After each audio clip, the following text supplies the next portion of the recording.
Yo, we are live, man. Yo, this is Set with Set and Comedian, man. I'm back with another one for you guys. Today we're about to get into this whole, is Kamala Harris Trump's worst nightmare, or is these guys just blowing smoke? And we got one of the most controversial libertarians, or I'm sorry, liberals, Anthony Weiner. And then we got our favorite gay, well, Republican, George Santos. Let's get into it. You should go for Buttigieg. It'd be the great woke square ticket. You gay guys stick together. You can't have it both ways. Democrats, liberals, leftists, you either celebrate DEI or we're not allowed to talk about DEI, but you can't have it both ways. Be proud of the fact that an African woman, Caribbean American woman, Indian, whatever, all of her different things. You can't even figure out what she is. It is the Democrats who for 8 years have screamed that he's Adolf Hitler. That's fairly violent rhetoric. Piers, if Donald Trump acts like a fascist, it is not the Democrats' fault for calling him a fascist. Well, you're saying he is? That he is Hitler? Do you think it's right to compare him to Adolf Hitler? I don't like comparing people to Hitler, but I will say... But there's a but. There's a but there? Here it comes. Here it comes. Yeah. Oh, come on. What's You're a shill Man, if you've seen Anthony Weiner on PBD podcast, look, you know this is about to be fun. for your guy Trump. You've always been that way. Kamala Harris needs a running mate, and because I read and watch a lot of news, I think I know who it will be. He's sharp, he's fit, he's a strategic thinker. In fact, he's one of the sharpest tacks in DC. He's wise, decisive, and intelligent, an experienced leader with a track record of success whose energy levels put the rest of us to shame. Most importantly, he's the only Democrat who can beat Donald Trump. This top pick for VP is, of course, Joe Biden. Yeah. And the only reason we know all these things about him is because each and every one of those superlatives is a genuine quote from a Biden supporter in the months before the train wreck CNN debate, which exposed them all to be complete nonsense. I refer to them again because the narratives driving this election keep changing rapidly. And there's a big movement underway right now to rewrite the script again. We're jazzed. We're pumped. We're excited. We've got a great candidate. We've always had a great message. Now we've got a very strong candidate who can deliver that message. A feeling for the first time in many months that this is not only a winnable race, but that they can really slam Bring it Donald home. Trump. I kind of fell in love with Kamala? him. I thought, Like, yo, chat, let me know what y'all thinking. Like, in the comments, too. Like, bro, do you really think Kamala could beat Biden? she was smart, engaging, she's funny, feisty, twinkle in your eye. I'm jumping out of my seat over here watching this. I think people have been thirsting for this. She is all She's over blowing it TikTok. up. Yeah, she has yeah. turned things that seemed cringy into making her seem cool. Like, this feels Obama-level energy, and Trump was not ready for it. Hilarious, isn't it? As I said, all Obama level energy is crazy. No. She cannot speak as well as Obama. She don't got that Obama swagger, man. What can I say? Dude is 6'2 plus, decent looking guy with a great, with a great voice. It's like Obama had everything a politician need, low key. Like tall, handsome, and can talk. week, the Kamala Harris campaign has a lot to go for it. This race is a lot closer to call, I suspect, than it was 4 days ago, and Donald Trump needs a smart and disciplined response. Yes, but is he this does. real enthusiasm for the savior, or the manufactured enthusiasm that comes with an unexpected second chance with someone who, by the way, has been vice president at Joe Biden's side for the entire time?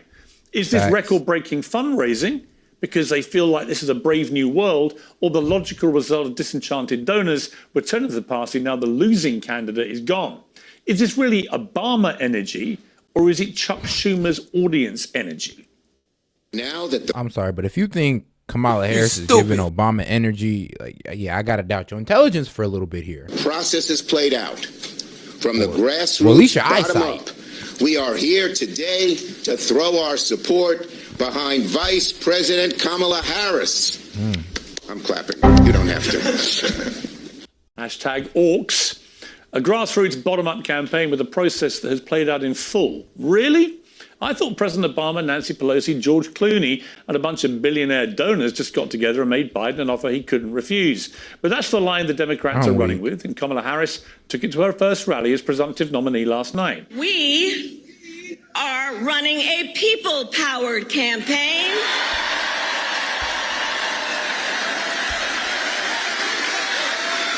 Okay. And because we are a people-powered campaign, That is how you know we will be a people-first presidency. Oh, hell no. Oh, you never just lie like that, Kamala. It's like, yeah, bro, the whole Biden administration didn't put every foreign asset over the American people.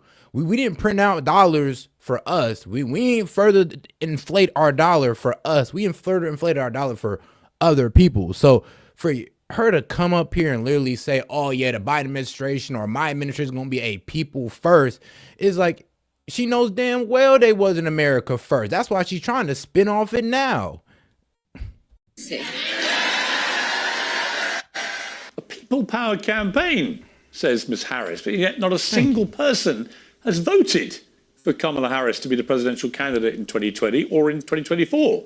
She appeared at the top of the ticket by default. Of course, Trump tells some whoppers too. I've called out many of them over the years. I will continue to do so. But this certifiably insane election has taught us anything at all. It's the importance of seeing what's in front of your own eyes. To butcher a phrase, if Trump says it's raining and Kamala says the sun is out, I'd probably look out the window myself and make my own decisions. Well, my first two guests tonight know a thing or two about attempting to control the narrative. And a bit to speak to that, yeah, Loki, no matter what they say, no matter what Trump say, no matter what Kamala say, do your own research and make sure it's factual. Whatever the left say that Trump said, make sure you go out there and actually research to see you can find exactly that Trump said that, because they'll lie.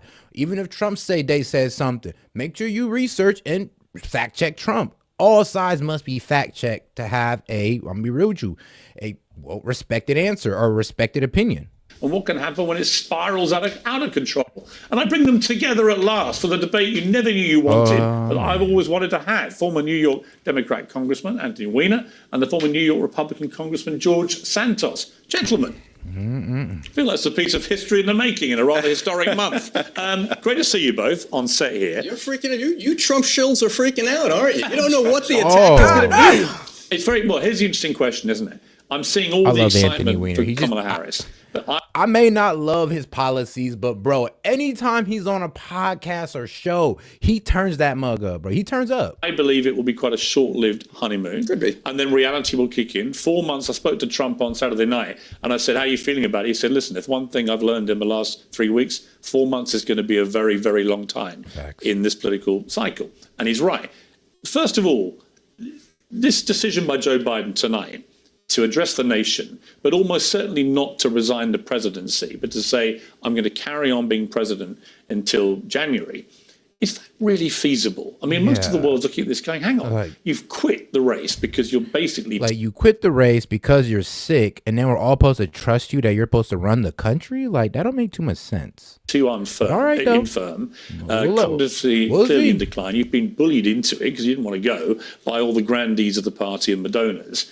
Is it really realistic or good for the country or good for Kamala Harris that he continues to be president? Well, I'm glad you're speaking for most of the country here, Piers. Well, I'm not. I'm asking you. No, you said most of the country. But listen, most of the country understands... most of the world, I said. Oh, most of the world. Well, not necessarily America, but thank most you for of the speaking world. for the world, Piers. I like to think it's a global show. Yeah, you totally are. And you're totally a spokesman for the globe, and I appreciate that about you. Thank you. Thank you. Look, I mean, there's my trailer. It's too different. He's a lousy candidate and a great president. There's your answer.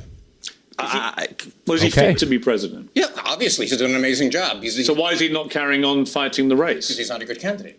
Right, so how can he be a brilliant president? Different things. How can he be a brilliant president, but then all the people in his party think he's got no chance of winning? I was a brilliant congressman, doesn't necessarily mean I'd be a brilliant talk show host. Just cut it out. Look, the American people said both candidates are too old. One of them got out. Now one of them's too old. The parties exist to choose the strongest candidates. We have a stronger candidate than we had a couple of weeks ago. That's why you're losing your mind trying to figure out how to attack her. I'm not losing my mind. I'm not. Nobody's losing their mind over Kamala Harris, G. It's like she don't even have let's be real. Okay, she does have more political experience than Trump, and yeah, she may be younger than Trump, but she's not going to be able to get what Trump got done. We need somebody that can at least mimic Trump on some type of level with efficiency.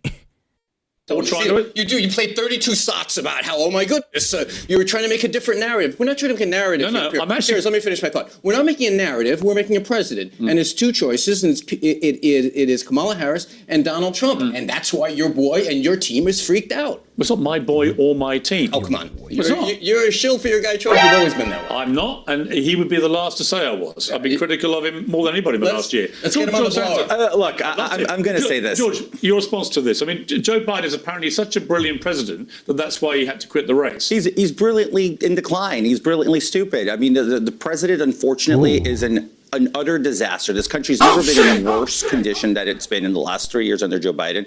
Joe Biden is unfit to run, so he is therefore unfit to continue to be president. Herr said it in his report. He was a frail old man with poor memory. That's not the description of the president of the United States that we should expect to have. And furthermore, when my guy is 82, then he'll be too old. And at that point, he'll be done with his second term in office. So if we're going to talk about age, if Joe Biden... Yeah, if you want to play fair is fair, like, yo, hey, he was 78 when he got in and y'all wasn't complaining when it was Biden.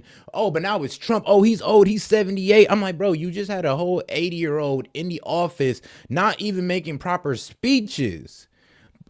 And once he's out, now y'all want to bring up the age topic again is completely disingenuous. Was allowed to stay until 82. My guy, Donald Trump, is going to be able to stay until 82. Listen, the American people have repeatedly said one thing, and that is that they don't like either of these guys that were running because they think they're both too old. Right now, Donald Trump is older than it was when Ronald Reagan left with dementia. Left his. He's too old. And if you want to talk about the accomplishments of Joe Biden, you know, the only one president in American history has ever lost jobs, and it was Donald Trump. He also had a global pandemic, Anthony. Oh, so maybe we shouldn't count the fourth year of his office. Oh, come on. Be fair. Only let's take the first 3 years then. Would a Democrat president have not lost the same number of jobs in that year? Oh, are you kidding? Of course not. You forget you did show after show about what a disaster Donald Trump was. I did. Talking about having bleach, talking about all of the decisions that were made at that time. Managing a crisis is part of the job, and you can't say, "Oh, well, his first 3 years were great," and then he stunk up the job. Yeah, but here's a crazy part is like, bro, the pandemic was the first of its kind. Like, we didn't have some shit like that since the influenza, and that was going on across the Atlantic, and we ain't even really suffered the full brunt of that. So for y'all to judge Trump off that 1 year is kind of unfair because let's be real, let's give Biden the same thing. What would have happened? Actually, we did give Biden the same thing. What did he do? He did the same thing as Trump. Give out money and lock people in their homes. Like, come on now. The Democrats have stopped the job losses in that pandemic. Well, one of the things we're doing is had a consistent policy. Your policy was to lock everyone at home. First of all, that happened under Donald Trump. Let's settle down, guys. You guys are doing the same thing that your cult leader does. You got to realize 2020, your guy was in charge. Are we clear on that? Hold on. He was my guy, but Andrew Cuomo last time I checked, I'm not an American. No. That was all as a result of the orders that came out of the Republican-controlled Department of Health at the time. Stop carrying on with this idea that was supposed to be memory hole an entire quarter of the guy. The guy was fired. The guy was fired because he was lousy on COVID. Don't you remember that? If he's so bad, Trump, my guy, as you put it, if he's so bad, just own it, Piers. If he's so bad, I've always unlike he's my guy. Totally my guy. I love this. I'm a balanced guy. Piers, we know what you are. Okay. On God, friends, I ain't gonna lie. Friends is spitting right now. He said Kamala and Trump are both competing for the J-word lobbyists and the suburban white women vote. And I ain't gonna lie. That's one of the reasons why they kind of told Trump to, if you do debate Kamala, don't go after her. No ad hominem attacks or nothing. Just keep it strictly policy-based because you don't want to be seen as a bully.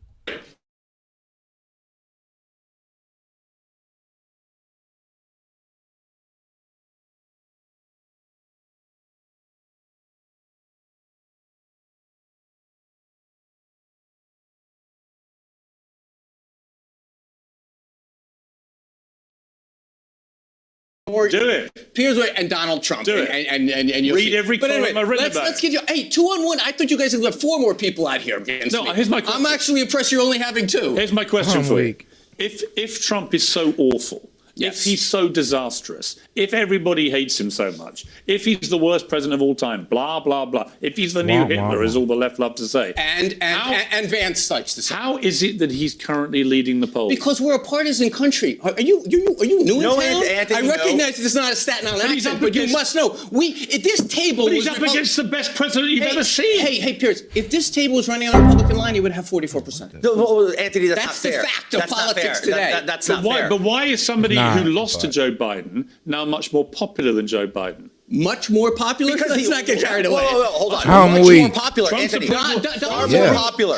Trump is way more popular than Biden. Trump's speeches are way more popular than Biden. If you can cipher through Biden's speeches and get through all the it's like, yeah, Trump's just a more popular person.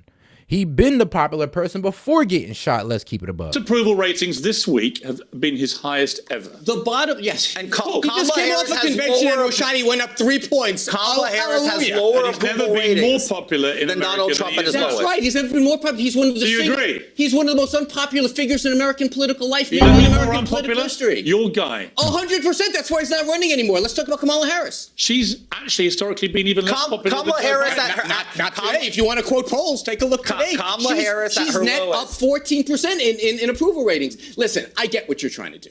You're trying What to. am I trying to do? I'm about to You're say. such a- That was the such a beginning. weirdly paranoid, That was the beginning. schizophrenic, weird kind of. They're Listen, all out to get us. Let No, me we're finish. not. Let me finish my thought. I'm trying to host a general debate about it. Yeah, I can lie. That boy, Anthony Weiner ain't going, bro. When I tell you he's the strongest talker for the liberals, promise you, he's probably one of the strongest ones y'all got.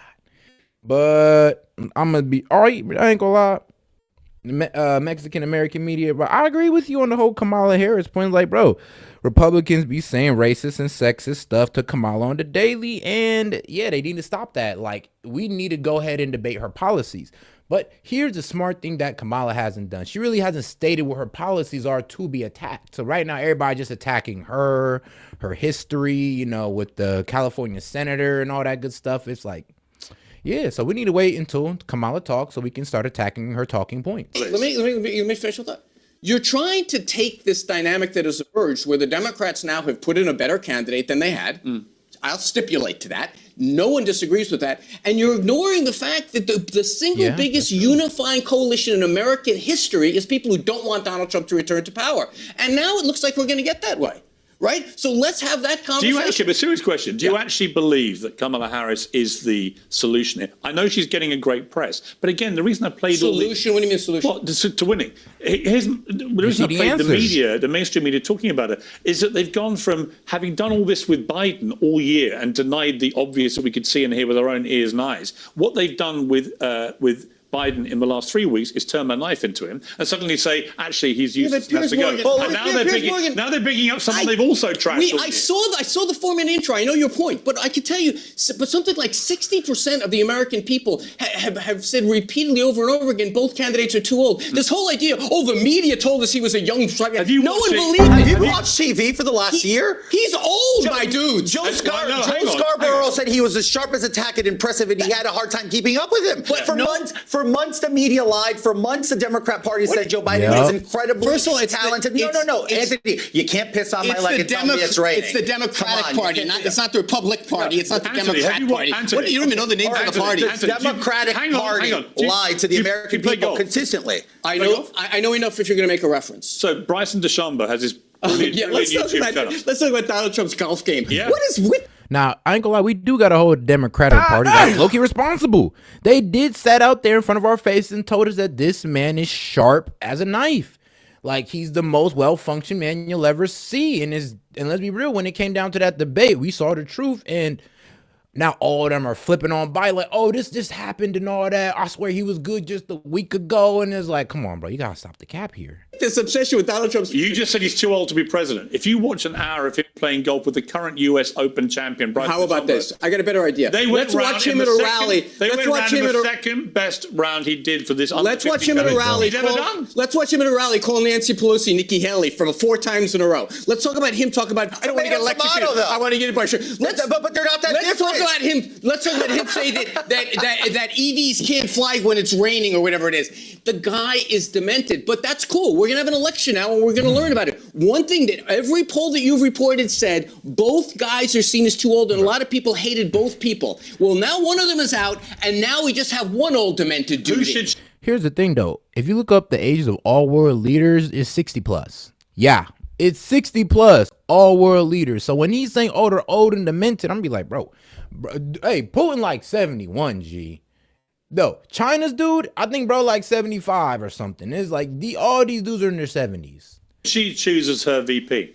Who would be the some smart? white guy? Who would be the smart? Let's get a quota hire in. Some white guy. Who would be the smart player? I don't know. Probably a governor, Waltz or Shapiro, one of those guys. So we have to put a Senate race in play. What do you think? Oh, I think she should go for Buttigieg. It'd be the great woke square ticket. You gay guys stick together. Oh, absolutely. Absolutely. It's been good. What was interesting about her speech yesterday, which was quite impressive, I thought, is that That's why I like she Anthony didn't really go very woke. I mean, she really stuck to what are going to be the big attack. What does woke mean? What does that even mean? It means well, I can tell you what it means in modern day, what it used to mean. No, tell me what it means now. When you just used it, what do you mean? I think woke is a all-encompassing mindset. I mean, Elon Musk has called it the woke mindset virus. I believe the word woke has been hijacked by the far left or the radical left group to describe themselves because they feel like they have this superiority complex that they just think better than everybody else. So they feel like they're woke. You know, like, oh, well, if you don't think transgenderism and LGBTQ is a good thing, then you're not woke.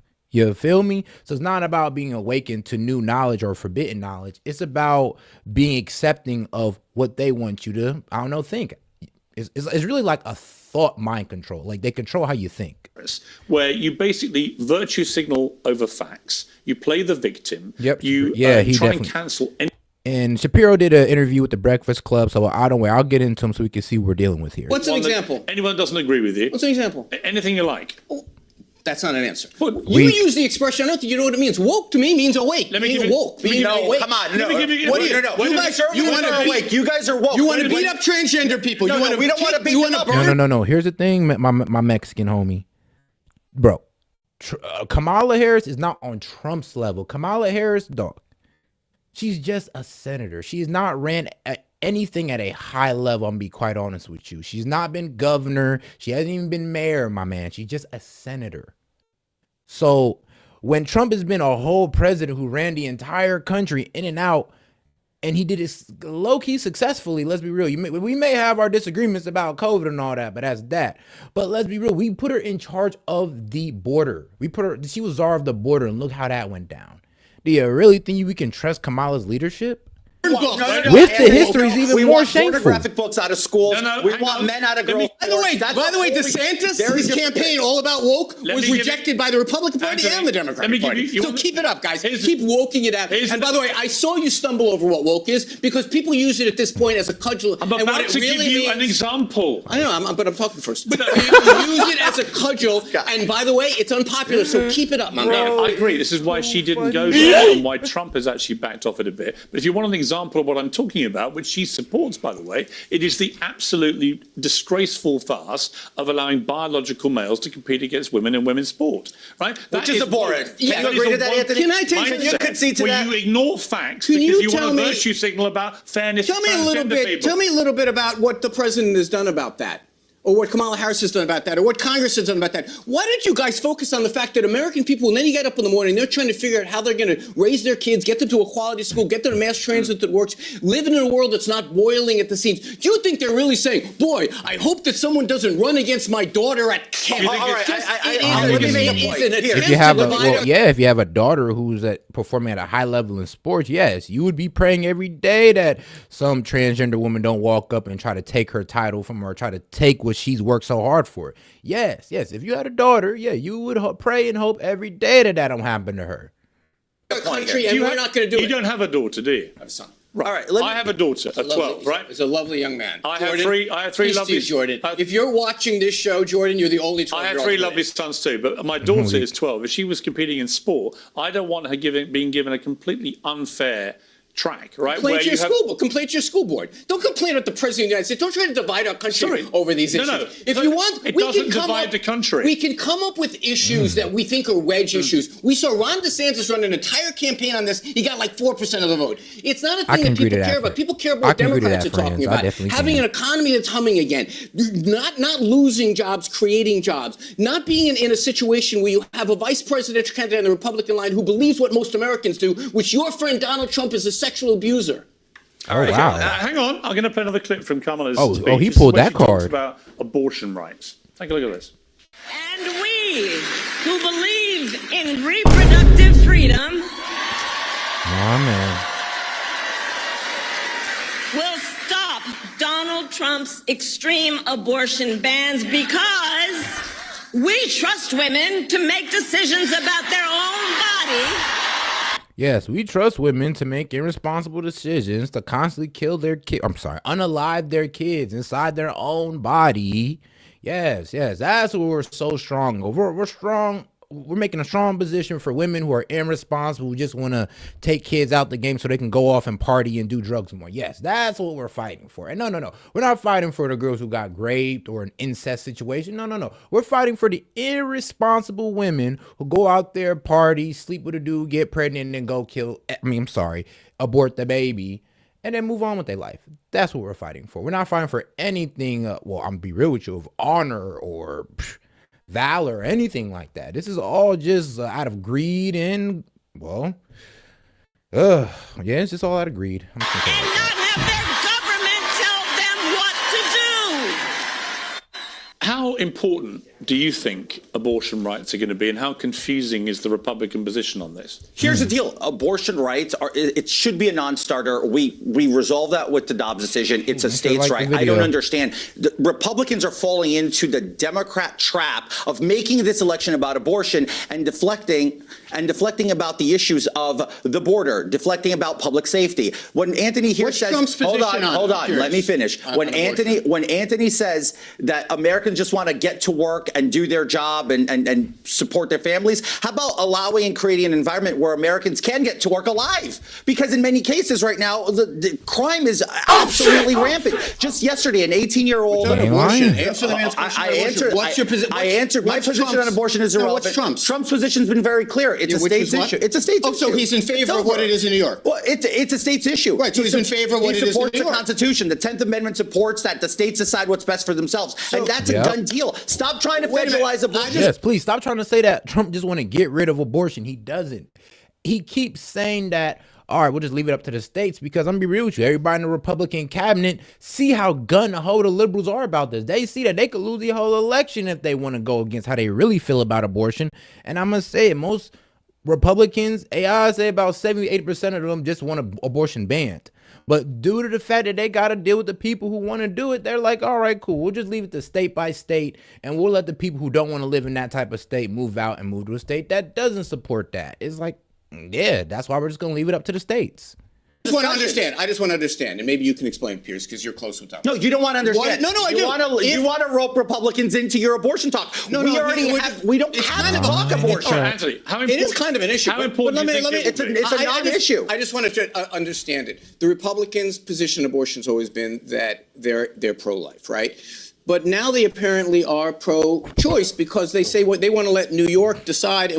And shout out to our man Fran spitting out the facts in the chat. Come on over to Rumble if you want to see the facts he's spitting right now. He says 70% of women are pro-abortion for the second trimester. 78% of women just want to be out here just unaliving their baby. So like I said, they can go out and party some more and do cocaine and drink. It's like, this is really what we're arguing about. It's nothing more than that. I promise you.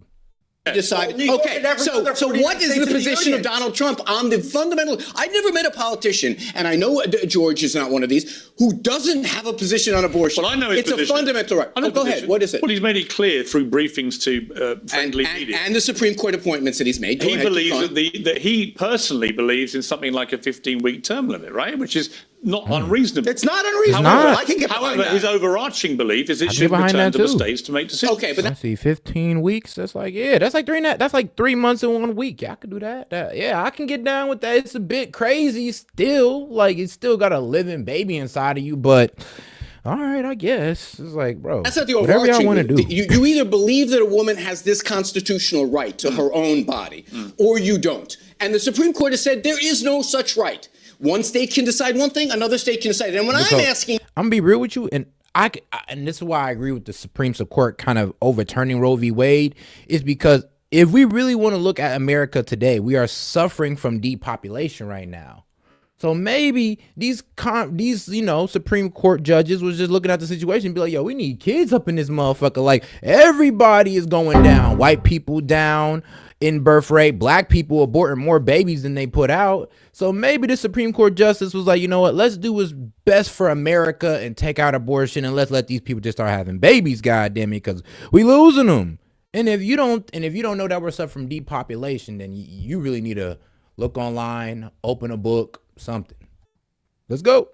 What is the position of Donald Trump? Does he really believe in New York's position, which is a very generous abortion law? He believes it's not that generous. is It's a beyond trick. generous. That is right? a trick. No, he believes really. In what way? In what way, George? I mean, come on, Anthony Weiner. In the state of New York, there are no limits to abortion at this point. If you slice it and dice it the way it is, you believe the federal government should be in that decision? No, I don't believe the federal government should be in that So it decision. should only be the woman and her doctor and her church and whatever else. I'm going to make this very clear.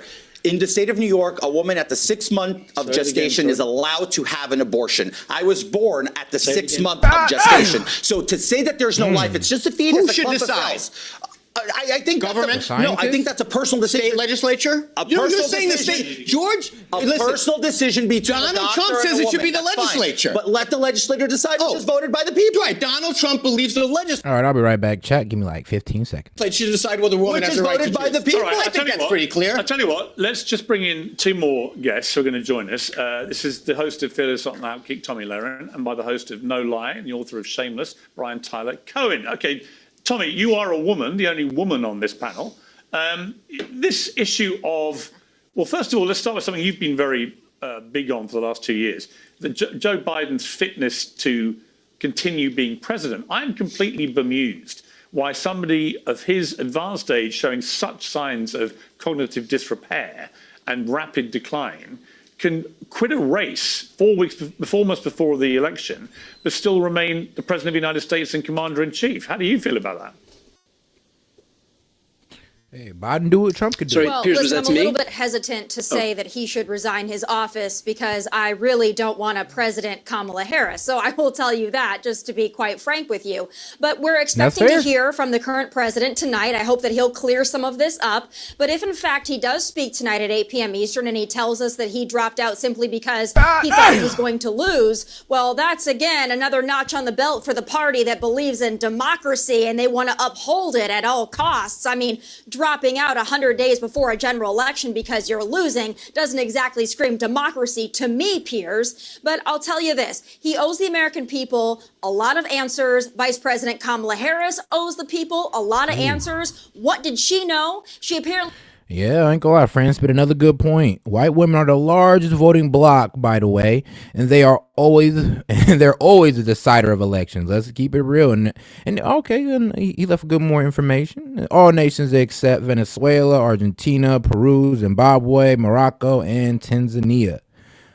Only states that don't have a big population of white women that's gonna vote you all the way to the left side. Has little lunchy lunches with Joe Biden often. She's obviously seen the cognitive slippage. So we need to hear from her too. And we can't just move on. I know that Democrats want to just move on to 100 days of Operation Coconut Tree Brat Kamala, but we still have a lot of questions and we deserve answers. They subverted the entire primary process. They should be in the hot seat for that, Piers. Yeah, but I mean, Brian Tyler Cohen, it does seem to be almost a coronation going on of Kamala Harris. This is not the will of the people, it's your people power as she tries to depict it. It's the power of the grandees of the party, the donors who were yanking their money from Biden and then suddenly give it all to Harris. And Hollywood has joined in. I don't see the people getting involved in this process at all. Well, I think the people, how they feel is reflected already immediately in the polling. I mean, we just had... No. Y'all should have took it to a primary and let the people vote for who they want to represent the Democrats. Y'all didn't. Y'all kind of just, I don't know, finesse Kamala in there in a way. The Reuters Ipsos poll come out in the last couple of days here, and it already shows Kamala Harris beating Trump 44-42. That is a poll not of donors, not of Hollywood celebrities, but of actual people. Yeah, look, that's we got 80 y'all on YouTube and about 4 y'all on Rumble, man. Make sure to like the video. Appreciate the love. Right, but they didn't vote for Kamala Harris to be president, right? And they didn't vote for her to be running as president. They voted for the Biden. They voted for the Biden-Harris ticket. She's been the vice president for 4 years. She's already, when Americans donate to the Biden-Harris campaign, they're donating to both. Great. We got 4 years of her. What has she done? Like, no, that's the real fact of the matter. What has this young lady, middle-aged lady done with those 4 years in the office? Like, because I don't know nothing notable that she's done. Like, besides going to the border and screwing that up, you know, female leadership and all. Of them, she is legally Sorry, she's girls, legally it just didn't work out. able to take advantage of the war chest that she and Joe Biden raised together, and so that's where we're at right now. Okay, I want to play a clip, and I'll start with you guys here at the desk first and then go to the other two about this. Van Jones on CNN said black men will defend Kamala Harris, and Joy Reid on MSNBC said all black people need to vote for Kamala Harris too. Let's watch these two pieces of footage. You start insulting black women, you're going to see something you haven't seen before. Black men are not going to put up with that. I was on a phone call with 20,000. Yes, the fuck we will. But I was, when that Katami girl got into Supreme Court, I was one of the main niggas going like, nah, we need to take her ass up out of there. We need a black woman that knows what the F a woman is. As soon as she couldn't answer that question, I'm like, bro, nope, we don't need her in there. DI hire. Biden just trying to put a black woman in the Supreme Court, and it most likely ain't work out for her. But yeah, no, I'm gonna be real with you. I don't care what color you are, what race you are, religion don't matter. If you're on bullshit, I'm calling it out. Black men. The word protect came up about 1,000 times. Protect this sister. Protect this sister. We're gonna protect her. Protect her. You're about to see something you haven't seen before. Look, I would hope so. Messed around with Hillary Clinton and said a bunch of mean stuff to her. Black men set that out. We won't set this out. So I don't think that the Republican Party understands that all the work that they did trying to get us over there, two more days of this, it's going to be a problem. What are y'all going to do about it? Like, dead ass. What are y'all going to do? Come on, tell me what you going to do. Kamala Harris ain't even all that black. So what really are y'all fighting for? What y'all standing on for real? Anthony Weiner, I mean, I felt quite uncomfortable watching that. Did you? I mean, is it right to suddenly make a big deal of racial divide and racial voting and so on those grounds? Is it right to look at Kamala Harris in that context if you're a black person in America? Yeah, I'm going to speak for black people in America right now. He's a black guy talking about how blacks are going to respond to a black candidate. If you want to ask me how Jews would respond to Shapiro, I can do that. But how would you? He's doing he's doing commentary on how black men are going to respond to commentary is what people do. I don't know what the big deal is. But I've read seen a lot of Democrats in the last 2 days saying they don't want Republicans to make her race an issue, and yet here you have people like Van Jones, I've got a lot of respect for him, making her race very much an issue. In fact, you guys are struggling. One guy complain about lunches. You're complaining about that they're proud of black women running. So I'm not. It's not we guys. I understand. I'm trying to play along here. Look, I think that people can talk about her record. They can talk about her race. They can talk about whatever they want. But the idea that she's a DEI hire, she was a United States senator. I don't agree with that. I know, Chris, but I'm saying that people have every right to be proud of the fact that an African woman, Caribbean American woman, Indian, whatever, all of her different things. You can't even figure out what she is. I know because. Let me give y'all some knowledge, because my man Franz is cooking over here on Rumble. He said the major difference between the current Trump administration compared to any Democrat is, well, 1, the war in Russia. Well, 2, inflation reduction. 3, lifts on energy source restrictions, because Biden was the one who closed down the oil reserves or the oil rigs out here in America, so we can go ahead and buy from foreign assets or from the foreigners, which is pretty stupid. So lifts on energy source restrictions, and NATO power decreasing. Because if anybody's trying to drag us in with this war in Russia, it's Israel. Well, I'm sorry, not Israel, but it's NATO and Biden. People are complicated in this country. You of all, George Santos, understand that people come from different places. I understand, but what I'm trying to say is she has a history, and I'm not going to debate whether she's black or not. I think that's absolutely where Democrats want us to go. You're the only one mentioning that. But go ahead. What do you mean? No. That is a debate. If you look on social media, that is where that is the debate. We're not sure the girl Hindu or black, bro. We don't know what Kamala is, to be honest. Democrats are sucking Republicans into. Tell me more about this. I'm going to make this Tell very me that she's not black. I'm not going to debate whether she's black or South Asian. She's not a DEI. I'm not going to talk about whether she's black or not. What the hell does that even mean? However, Joe Biden did say he wanted to have a female vice president. He did. Well, he did. Strap in, white guys. We're going to have a white vice president under Kamala. Let me bring in Tommy. Tommy, it seems to me there is a contradiction here. between this demand for the Republicans not to make her skin color or her gender an issue here. And yet here you have Van Jones and you have Joy Reid and others very much making her skin color. I agree. Let's make her track record. Let's make that track record the issue, though. Like, that's what I really want to know. I could care less about her skin color. I just want to know how she runs as a politician. I just need to know that track record. What has she done? What has she done for California? What has she done for America? I could tell you what she's done for black people, and it was terrible what she done for black people. But y'all still dumb enough to even to sit there and protect her and be like, oh, don't you come after her. Like, nigga, she threw us in jail, bro. Are you serious? But okay. Let me calm down. An issue. Okay, that's what y'all on.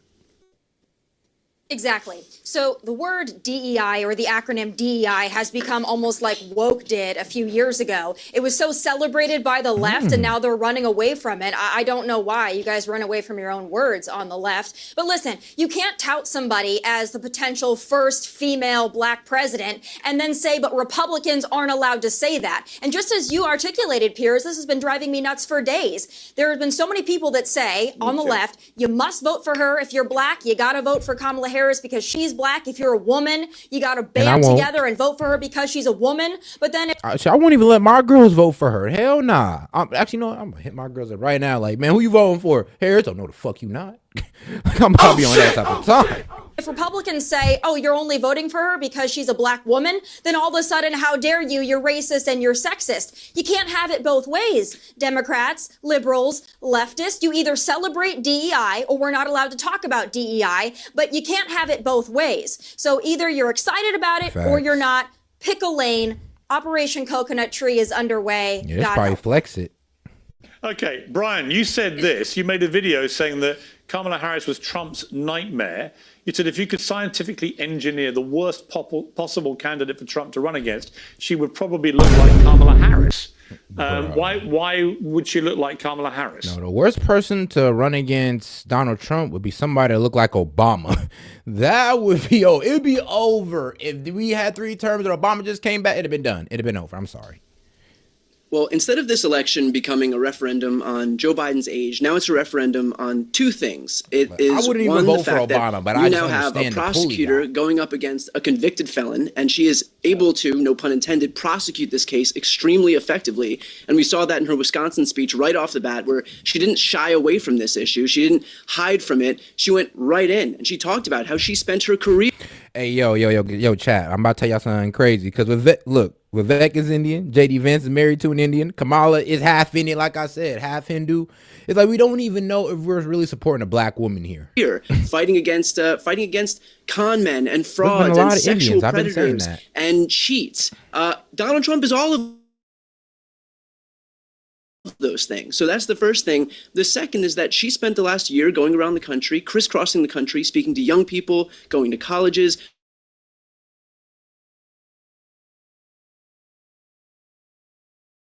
talking about the issue of abortion and reproductive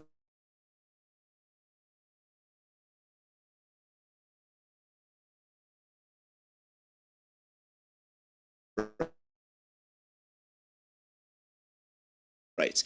And Donald Trump has come out and taken credit for appointing 3 Supreme Court justices who overturned Roe, and he is proud of it. He talks about it over and over and over again. So you have a prosecutor against a convicted felon, and you have somebody who is responsible for the deeply, deeply unpopular policy of stripping women's reproductive rights, versus somebody whose goal here is to make sure that she signs legislation to codify reproductive rights. Right, and George, let me ask you, George, about this clip. This is actually J.D. Vance talking about Kamala Harris and calling her a childless cat lady. And I kind of agree, because if you look at, she's 49, I believe. No, she's 59, and she got married when she was 49. It's kind of weird. Look at it. Effectively run in this country via the Democrats, via our corporate oligarchs. by a bunch of childless cat ladies who are miserable at their own lives and the choices that they've 59 made. years old. And so they want to make the rest of the country miserable too. And it's just a basic fact. You look at Kamala Harris, Pete Buttigieg, AOC, the entire future of the Democrats is controlled by people without children. I mean, that kind of rhetoric is going to get dug up about people with no stake in the game. J.D. Vance, who's now the vice president of Trump's choice, his VP running mate. Wasn't my first pick. Right, but he is the pick, right? How potentially damaging, now that it's not Joe Biden there, but it is a woman that J.D. Vance has called a childless cat lady. In other words, if you have two guys who've talked derogatorily about women against a young, like by Trump's case, younger woman, how problematic could that be? Well, Pierce, look, everybody's going to try to take things people said about Kamala Harris in the past, but I love how everybody tries to talk about what they say about Kamala, and nobody takes outrage on how Trump's been treated unfairly by every single politician in the Democratic Party. Facts. Or Democrats have railroaded this man since the day he came down the golden escalators, and all of a sudden they get outraged because Trump said some, whatever BS about Kamala Harris. J.D. Vance speaking about Kamala Harris. That's J.D. Vance's views. Are we now going to say that all the views and words out of J.D. Vance's mouth are Trump's, endorsed by Trump just because he's the Well, it's VP? interesting, actually. I mean, politically, yeah. I mean, No, if you pick not. someone as a running mate, if that's the case, then everything that they've said and done is on their record, and they're now attached to Donald Trump. Nah, that's very unfair. Come on now. Those are two different people with two different opinions. If that's the case, then Kamala is Joe Biden 2.0, and we should tie this entire disastrous administration on Kamala Harris. And she's absolutely unfit to run for president. But how problematic could it be now that it's not Biden, but it's Kamala Harris? J.D. Vance's kind of rhetoric about that kind of thing. I don't know. I don't believe many people are persuadable in this election. You basically have a very small number of low information voters in the middle and a handful of states. But there was already kind of a referendum on the crazy of Trump. That's one of the reasons he got thrown out of office. And I think that to some degree, this kind of conversation about cat ladies, this conversation about DEI, about woke, I think it reminds the American people in that moderate center that they don't want to go back to that craziness. They want competence, and that's what they've had recently, and they're probably going to stick with it now that they got rid of the old guy they didn't want to vote for. What competence are you talking about? I don't know about that. Y'all was so gun-ho behind Biden. Y'all was trying to hide his whole illnesses and all. Y'all trying to hide every illness that Biden had. So for y'all to be, we didn't want to vote for him anyway. Now that he stepped down, it's like I said, it's a little bit weird. Anthony, please, can you entertain me and amuse me for a second? Sure, Give I'd be me glad to competence. So, hold on, I'm going to ask you this: the border, is that competence? Well, if you think that is it competence? Yes or not? Hold on a second. Donald Trump said in 2018-19 he needed new laws to defend the border. What happened to that? Is this border competence? Yes or no? No, Anthony? it's absolutely a mess. Okay, it was a mess is in 2019. inflation competent? Yes These or are the no, same laws. Anthony? Inflation is at 3%. It's at the Fed target. Yes, that's All right, exactly. let me bring in Tommy. Tell that to everybody. Trying to hang on. Let me bring in Tommy. I'm going to tell it to you. Hang on. Let me bring in Tommy. Tommy, it seems to me that Trump would be much better advised, as would J.D. Vance, rather than going ad hominem with Kamala Harris, however ad hominem she gets with Trump. Better to try and rise above it. It's not his greatest quality doing that, but to rise above it and pick her off on her record while being vice president, most notably given her position as a kind of immigration czar, when really by any definition of her performance, she's been a complete train wreck. She said, don't come in, and 8 million people promptly came in. Would you think that's a better strategy for Trump Vance, is to just literally go after the record, not the woman? I agree wholeheartedly. As much as I get a chuckle when Donald Trump calls her dumb as rocks Kamala or cackling Kamala, I laugh at that, but I'm also a diehard Trump supporter and a Trump voter. But I do worry, and I've been cautioning my own party and Trump supporters about this for the last few days, that it's not going to play well when Donald Trump does it with moderates and with the suburban women that he needs to win over. So I agree with you. Donald Trump needs to channel every ounce of presidential attitude that he has in his being, which for him might not be so easy. And he has to channel that, and he has to focus on policy, and he has to focus on rising above and really uniting the country at this point. Because if he just goes on the tirades with the name calling, it's not going to play well with the people that he needs to win. We might love it. We think it's hilarious, but he really has to buckle down. Same thing with J.D. Vance. Yeah, and Trump's a pretty funny guy, but like I said, it's not going to work against Kamala, where she can just pull out this bullying. Oh, he's a bully. He's a bully. You want a president that's a bully? He's already Hitler. And to the abortion point, you guys all know where I stand on abortion. I'm much more moderate than most conservatives are on this issue, and expect Democrats to resurrect 2022 and try to win on abortion, especially with Kamala as their nominee. It's going to be a blind spot for the Republican Party, and I would highly advise that J.D. Vance not make any super pro-life comments if he wants Donald Trump to win. It's going to be a huge blind spot. So that's just my warning. Some conservatives are not going to like to hear me say that, but it's the truth, and y'all need to hear it. I think you're completely right. Brian, it seems to me in a question of unity, one trick that Kamala Harris missed in her speech, it was not a bad speech at all. No. But one thing she didn't do, she didn't allude to the assassination attempt on Trump. And it's only been 9 days since someone tried to murder Donald Trump and actually shot him in the ear, killing him by a quarter of an inch. Would it not have been a smart move in between calling him, a sexual predator and a con man and a fake and blah, blah, blah, blah, blah, very ad hominem stuff? Would it not have been a smart move in terms of unity had she just taken a moment to acknowledge the assassination attempt and say how pleased she was that he survived it? Something of that nature.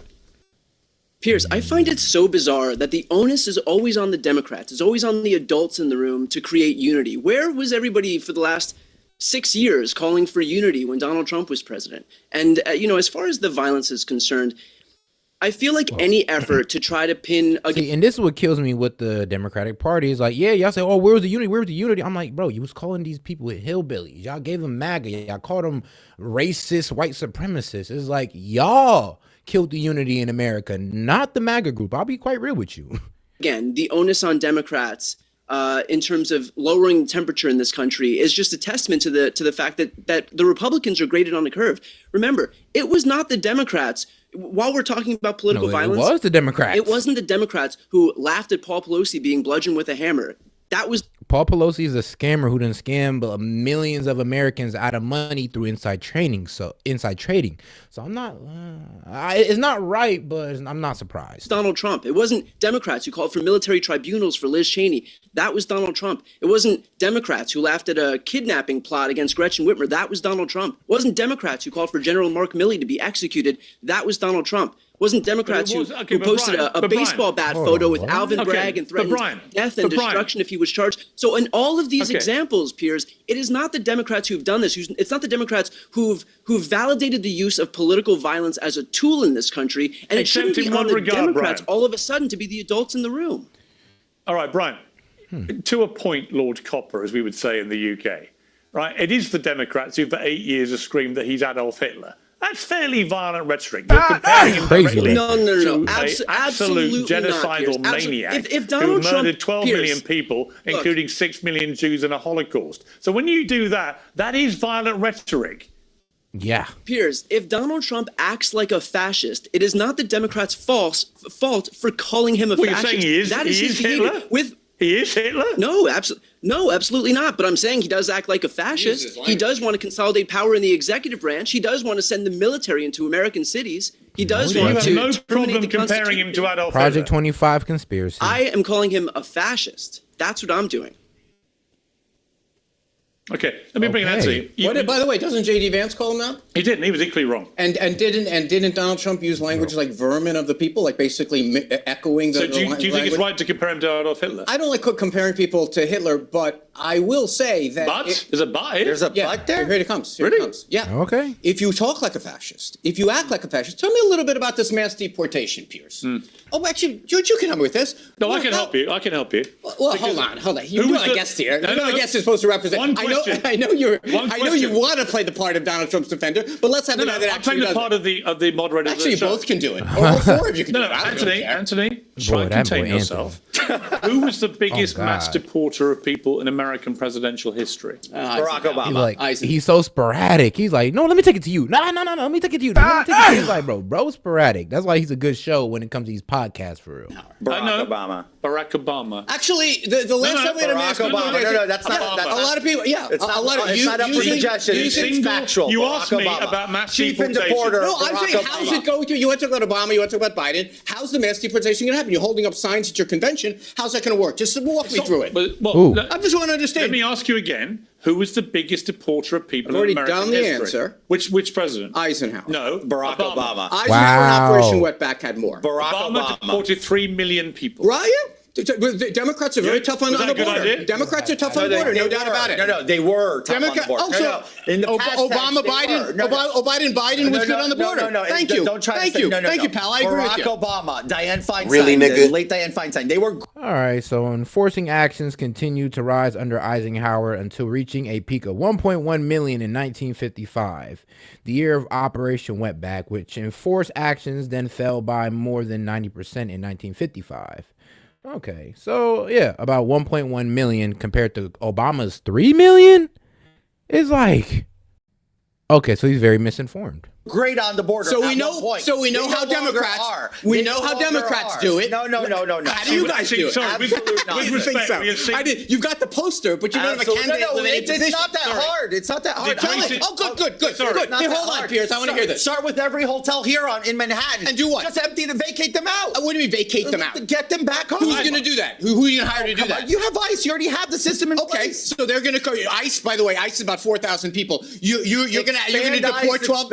Okay, tell me a little bit more small government Republicans. You want to expand ICE to walk the streets, ask people for their papers. We did that after 9/11. Anthony, you were a member of Congress. What did we say about fascism? You were a congressman. You were a congressman. I know it's that after 9/11. By the way, where are you going to deport them if we don't have extradition deals with them? Does deporting 3 million people make you a fascist then, by your criteria? No, it makes you one of the best presidents in American history. So you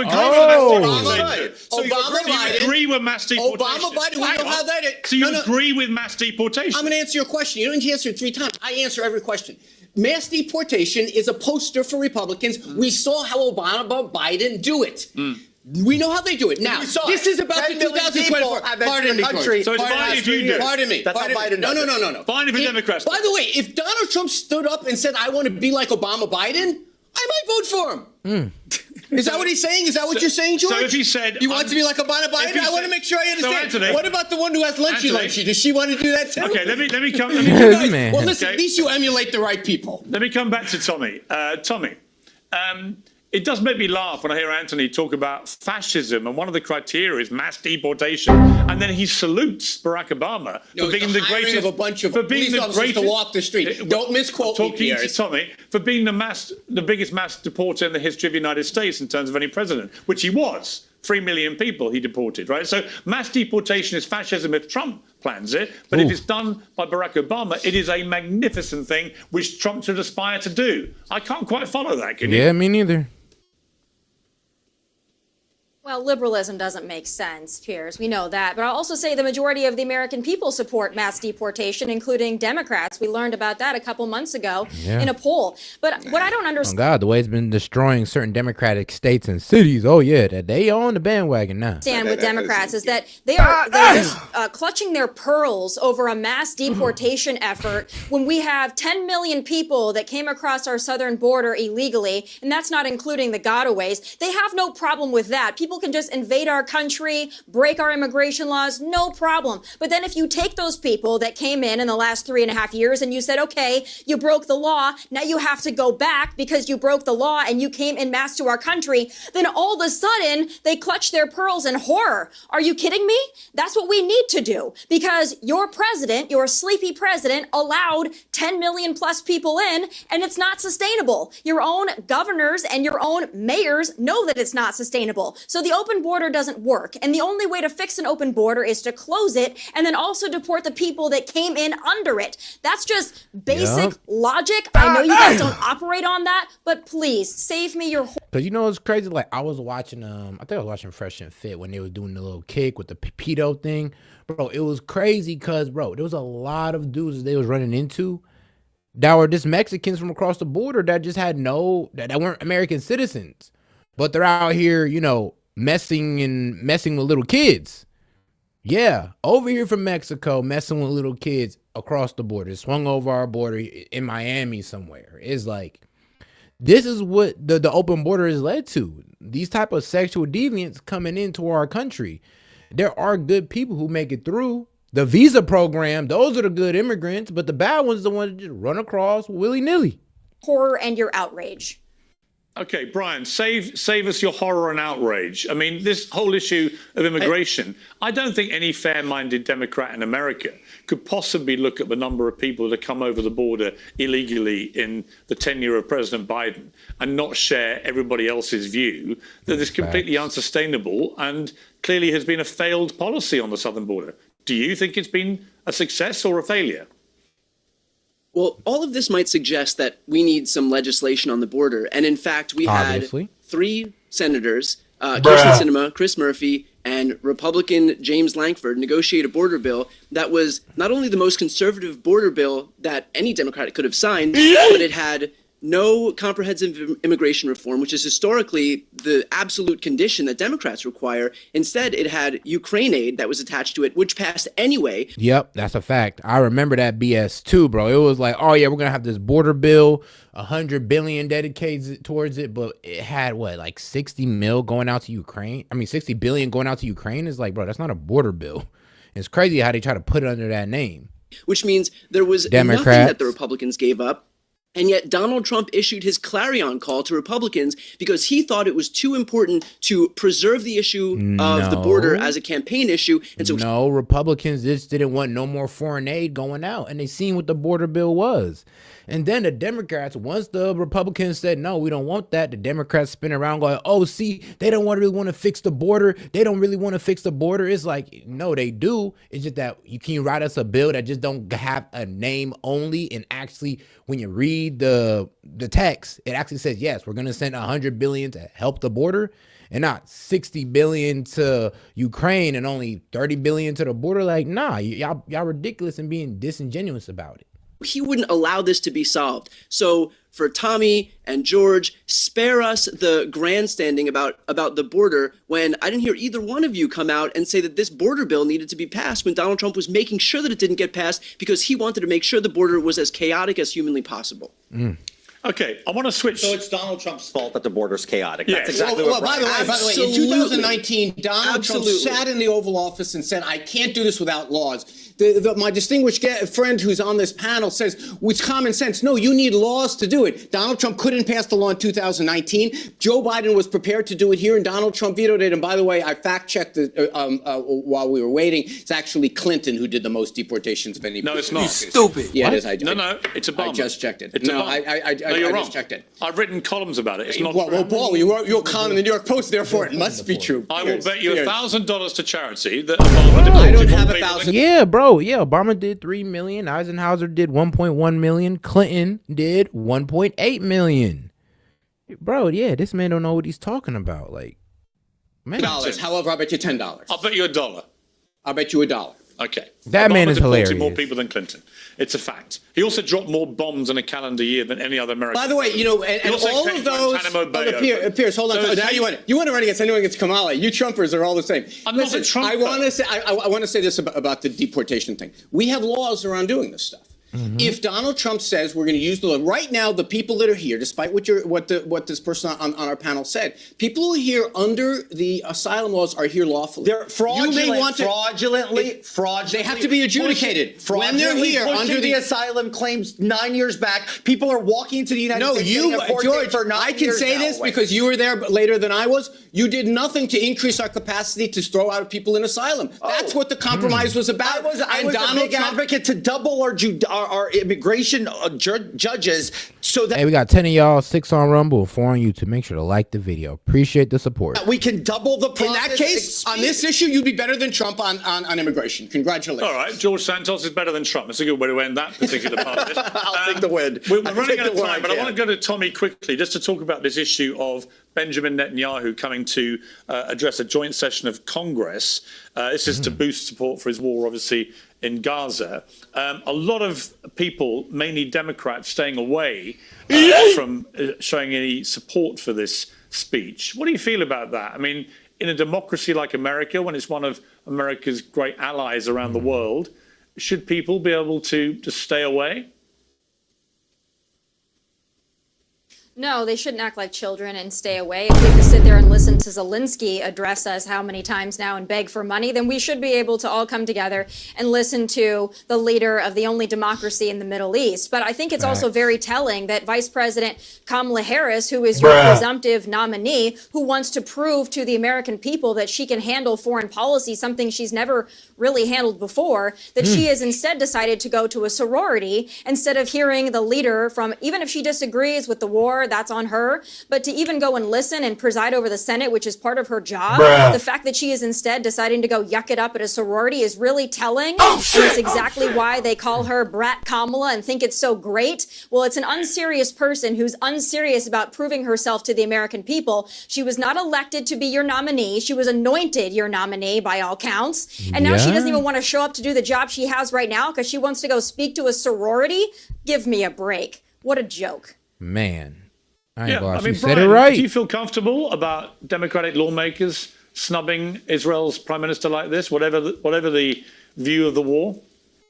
Yes. I think that as far as Benjamin Netanyahu is concerned, I think that he is focused on his own self-serving interests. I think that the Democratic Party recognizes that. That is why he's become such a lightning rod, because this whole thing is about prolonging the war to help himself.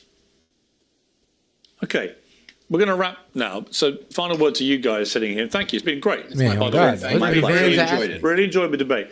Where's this going to wash up, do you think, in November? Look, I'll say this. I believe a Donald Trump victory is inevitable because the American people are watching in real time what's been taking place. The democracy that Trump threatens so much is almost a footnote compared to what Democrats are doing in the maneuvers. Donald Trump is not running against a candidate. He's running against an entire system, a system that is willing to do whatever it takes to take him out. They are cheating, stealing, and lying all across, making sure that they can absolutely keep hold to power. Just look at what they did. Not a single Democrat vote from the primary was taken into account. They did not allow an open process. And the one telling thing is Obama not endorsing Kamala and asking for an open primary, open convention signals that I think he's still sane. And to compare that to Hillary Clinton and whatnot, look, Hillary Clinton is a has-been that has absolute no say. So my take is Trump wins this inevitably. Okay, Anthony, two questions. One, is it a nailed-on certainty now that Kamala Harris will be the nominee, or could there still be a surprise? It's very hard for there to be a surprise. 300 delegates have to send a letter to put someone into nomination. There's no one to take the nomination. There's no one who wants the job behind it. It's going to be her. And will she be officially confirmed at the convention? No, it's going to happen sooner. It's going to happen sometime next week. They're going to do a virtual roll call to accommodate some shenanigans going on in Ohio. And then pretty much this whole race, sort of ticks along. The Democrats have their convention. It'll be a celebration of Kamala, a rail behind her. Yes. And then after Labor Day, then we get into the serious stuff running up to the election. Is that really what's going to happen? Traditionally, the polls don't mean much until after you're right. Until after the place. The democracy that Trump threatens so much is almost a footnote compared to what Democrats are doing in the maneuvers. Donald Trump is not running against a candidate. He's running against an entire system, a system that is willing to do whatever it takes to take him out. They are cheating, stealing, and lying all across, making sure that they can absolutely keep hold to power. Just look at what they did. Not a single Democrat vote from the primary was taken into account. They did not allow an open process. And the one telling thing is Obama not endorsing Kamala and asking for an open primary, open convention signals that I think he's still sane. And to compare that to Hillary Clinton and whatnot, look, Hillary Clinton is a has-been that has absolute no say. So my take is Trump wins this inevitably. Okay, Anthony, two questions. Let's go. One, is it a nailed? And that would be that, man. Let me give you some closing thoughts, man, because I ain't gonna lie. If you honestly think that Kamala could beat Trump, then I ain't even gonna lie, yeah. Because, well, one, Kamala doesn't have a good record of success. Actually, she just has a record of just being able to become a senator. She damn near got a record of, well, sleeping her way to the top. She's I'm gonna be real with you, for her age, she is a pretty woman. I ain't even gonna lie to you. And that's what they're really just betting on, is a pretty face with no experience, bubbly personality. She's damn near like America's cheerleader and not our leader. And like, that's really what I see her as. She kind of just got that peppiness to her. And I see, oh, she's full of energy. She's young. She's new, but she's not a leader. Like, obviously, she's not a leader, bro. Even as vice president, it was a little iffy. Like, she ain't really getting nothing done. But anyway, though, man, let me know y'all thoughts and comments on the matter, man. I appreciate y'all for tuning in. We are out. I'll be back with more. Peace.